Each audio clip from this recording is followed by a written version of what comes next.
Welcome to Suman TV Warangal. కోర్టుల్లో కూడా నిత్యకృత్యం అయిపోయింది బాంబుల బెదిరింపులు. మొన్న కొద్ది రోజుల క్రితం హైదరాబాద్ కోర్టులో కావచ్చు, 2 రోజుల క్రితం కరీంనగర్ కోర్టులో కావచ్చు, అడపాదడపా ఈ బాంబు బెదిరింపులు ఒక సామాన్యంగా మారిపోయాయి. ఇటువంటి పరిస్థితులలో వరంగల్ కోర్టులో కూడా ఉదయం ఒక మెయిల్ వచ్చింది. ఫ్యామిలీ కోర్టుకు సంబంధించింది కానీ మిగతా కోర్టులకు సంబంధించి బాంబు బెదిరింపు ఉందని. దీంతో గత 2 గంటలుగా న్యాయవాదులంతా కూడా విధులు బహిష్కరించినట్లుగానే బయటికి రావాల్సిన పరిస్థితి. పోలీసులు ఇప్పటికే అప్రమత్తమయ్యారు. దీనికి సంబంధించిన జాగిలాలు కావచ్చు, లేదా బాంబు స్క్వాడ్ కావచ్చు, బెదిరింపు కార్యక్రమాలకు సంబంధించి అంతా ఉత్తదేని తేల్చారు. అయినప్పటికీ భవిష్యత్తులో ఇలాంటి సంఘటనలు పునరావృతం కాకుండా ఏం చేయాలని మనకు వరంగల్ బార్ అసోసియేషన్ అధ్యక్షుడు సుధీర్ గారు ఉన్నారు. వాళ్ళ ప్రతినిధుల బృందం అంతా కూడా ఉంది. ఒకసారి అడిగి ప్రయత్నం చేద్దాం. సార్, ఏం జరుగుతుంది? ఈ రోజు వరంగల్ జిల్లా కోర్టు అధికార వెబ్సైటుకు ఒక అజ్ఞాత వ్యక్తి ద్వారా ఈమెయిల్ రావడం జరిగింది.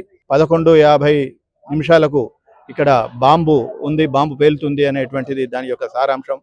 ఒక పాయిజనస్ బాంబును మేము ఏర్పాటు చేశాము అని చెప్పేసి ఆగంతకుని యొక్క ఆ ఈమెయిల్ ద్వారా వచ్చింది. ఇటువంటి ఈ యొక్క బాంబు బెదిరింపులు మెయిల్ ద్వారా, తర్వాత కాల్స్ ద్వారా తరచుగా వస్తున్నటువంటి ఈ సందర్భంలో ఒక భద్రత అనేటువంటిది ఎక్కడ ఉంది అనేటువంటిది ఇప్పుడు చాలా ఆందోళన కలిగించేటువంటి విషయం.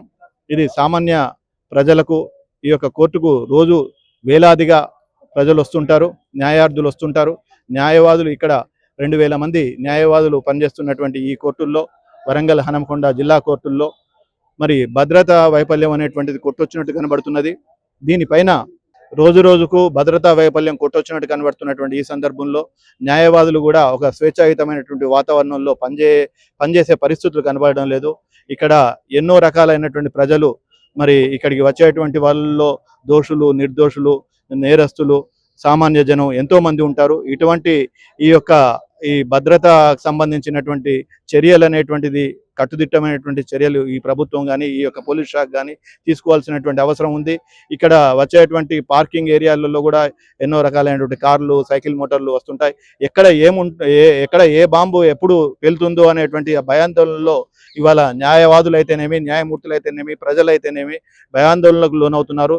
వీటన్నిటిపైన కూడా శోధించి ఇవాళ పోలీస్ శాఖ తగినటువంటి భద్రతా చర్యలు చేపట్టాలని చెప్పేసి రోజు రోజుకు జరుగుతున్నటువంటి న్యాయవాదులపై జరుగుతున్నటువంటి దాడులు కూడా మనం చూస్తున్నాం. తరచుగా ఆ న్యాయవాదులపై జరిగే దాడులకు కూడా ఇవాళ ఈ యొక్క న్యాయ వ్యవస్థలో ఉన్నటువంటి భద్రతా లోపాలు అనేటువంటిదే మనం చెప్పొచ్చు. ఇక్కడ ఈ యొక్క ప్రాంగణంలో ఎన్నో వేల మంది రోజు న్యాయార్థులు వస్తుంటారు, లక్షలాది మంది కూడా వచ్చేటువంటి ఉంది. ఈ ప్రాంతాన్ని పూర్తి కట్టుదిట్టమైనటువంటి చర్యలు ఇక ముందు భవిష్యత్తులో ఇలాంటి యొక్క బెదిరింపులు కానీ, ఇలాంటి యొక్క బాంబు దాడుల బెదిరింపులు కానీ నిజంగా కూడా మరి రేపటి రోజుల్లో ఏం జరుగుతుందో అనేటువంటి ఆందోళనలో ప్రతి వ్యక్తిలో కూడా కనబడుతోంది. అవన్నిటిని కూడా ఆందోళనను రూపుమాపాల్సినటువంటి అవసరం, ఆవశ్యకత ఈ యొక్క పోలీస్ శాఖ పైన, ఈ ప్రభుత్వం పైన ఉందని చెప్పేసి మేము పైన ఇక్కడికి వచ్చే వాళ్ళు ఉన్నారు. వాళ్ళందరూ కూడా ఎటువంటి వ్యక్తులు, ఏంటిది అనేటువంటిది ఏ ఒక్క వ్యక్తిని కానీ, ఈ పరిసరాలను కానీ భద్రత అనేటువంటిది ఎక్కడ కూడా కనిపించకుండా అన్ని చోట్ల కూడా ఇవాళ మరి సైకిల్ మోటార్ పార్కింగ్ అయితేనేమి, కార్ పార్కింగ్లు అయితేనేమి అజ్ఞాత వ్యక్తులు ఎంతో మంది వస్తూ ఉంటారు, పోతూ ఉంటారు. మరి ఎక్కడ కూడా భద్రతకు సంబంధించినటువంటి పోలీసులు కానీ, ఇక్కడ ఉండేటువంటి ఈ భద్రతా వ్యవస్థ ఎక్కడ కూడా కనబడడం లేదు. ఇది కొట్టొచ్చినట్టుగా ఈ వైఫల్యం కనబడుతున్నది. రోజు రోజుకు యొక్క న్యాయవాదుల్లో, న్యాయమూర్తుల్లో భయాందోళనలు చోటు చేసుకుంటున్నాయి. ఇవాళ స్వేచ్ఛా వాతావరణంలో మనం పనిచేసేటువంటి పరిస్థితులు కనబడడం లేదు. కావున ప్రజలకు న్యాయం అందించేటువంటి న్యాయస్థానాలలో భద్రతా వైఫల్యాన్ని కనుక మనం చూసినట్లయితే అది చాలా తీవ్రమైనటువంటి అదిగా కనబడుతున్నది. కనుక దయచేసి మేము పోలీస్ శాఖను, ప్రభుత్వాన్ని కోరుతున్నాం, న్యాయ వ్యవస్థ స్వేచ్ఛగా పనిచేసేటువంటి వాతావరణాన్ని కల్పించాలని చెప్పేసి న్యాయవాదులు కూడా ఒక విశ్వాసంతో మనకి ఇక్కడ భద్రత ఉంది అనే విధంగా వాళ్ళు ముందుకు వచ్చి ప్రజలకు ఒక స్వేచ్ఛాయుతమైనటువంటి వాతావరణంలో న్యాయం అందించే పరిస్థితులు కల్పించాలని చెప్పేసి మేము ప్రభుత్వానికి. ఈ సంఘటనకు సంబంధించి జిల్లా ప్రధాన న్యాయమూర్తి గారిని కలిసే అవకాశం ఉందా? వారు కలిసిన దానిలో ఎలాంటి మెమోరాండం ఇవ్వదలుచుకున్నారు? ఏమైనా టైం బాండ్ పెడతారా? తప్పనిసరిగా మేము జిల్లా న్యాయమూర్తులను, తర్వాత దీనిపైన హైకోర్టు న్యాయమూర్తులను కూడా కలుస్తాము. తప్పనిసరిగా ఒక రిప్రజెంటేషన్ మేము న్యాయవాదుల సంఘాల తరఫున. దీనికి సంబంధించి బాంబు ఏం లేదని బాంబు స్క్వాడ్ కావచ్చు, లేదా పోలీసులు వర్గాలు ధృవీకరించినప్పటికీ కూడా భవిష్యత్తులో ఇలాంటి వాటికి తీసుకోవాల్సిన చర్యలు మరి జిల్లా ప్రధాన న్యాయమూర్తి గారు తీసుకుంటారా, లేకపోతే స్థానిక పోలీస్ శాఖ తీసుకుంటుందా? సుబేదారి పోలీస్ సిఐ ఉన్నారు మనతోని. రంజిత్ గారు చెప్పండి, ఏంటి పరిస్థితి? ప్రీవియస్లీ కూడా మనకి ఇలాంటి కాల్స్ రావడం జరిగింది. దాని మీద మనము తరువుగా ఇన్వెస్టిగేషన్ చేయడం జరిగింది.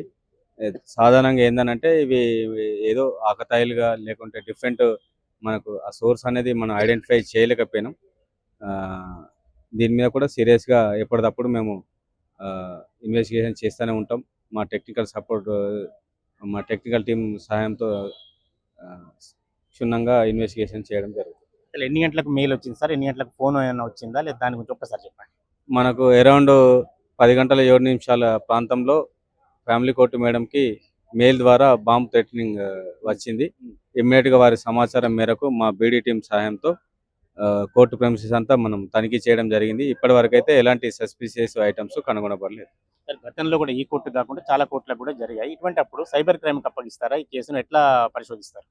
మనము టెక్నికల్ టీమ్ సపోర్ట్‌తోని లోకల్ పోలీస్ వాళ్ళే ఇన్వెస్టిగేషన్ చేస్తాము. కానీ టెక్నికల్ సపోర్టు మన సైబర్ టీమ్ వాళ్ళది తీసుకుంటాం. అంటే బార్ అసోసియేషన్ డిమాండ్ చేసేది ఏమిటంటే ఇంకా కొద్దిగా మెటల్ డిక్టేటర్ కావచ్చు ఇటువంటివి కూడా మేము ఏర్పాటు చేయాలి. ప్రధాన న్యాయమూర్తి గారి దృష్టికి కూడా తీసుకెళ్తామని పోలీస్ శాఖ తరపున మీరేమన్నా యాక్టివ్ పార్ట్ పోషిస్తారా ఇందులో? తప్పకుండా. ఈ ఎందుకంటే ప్రజల శాంతి భద్రత అనేది మనది టాప్ ప్రయారిటీ కాబట్టి దీని విషయంలో ఎప్పుడు మేము ముందుంటాం.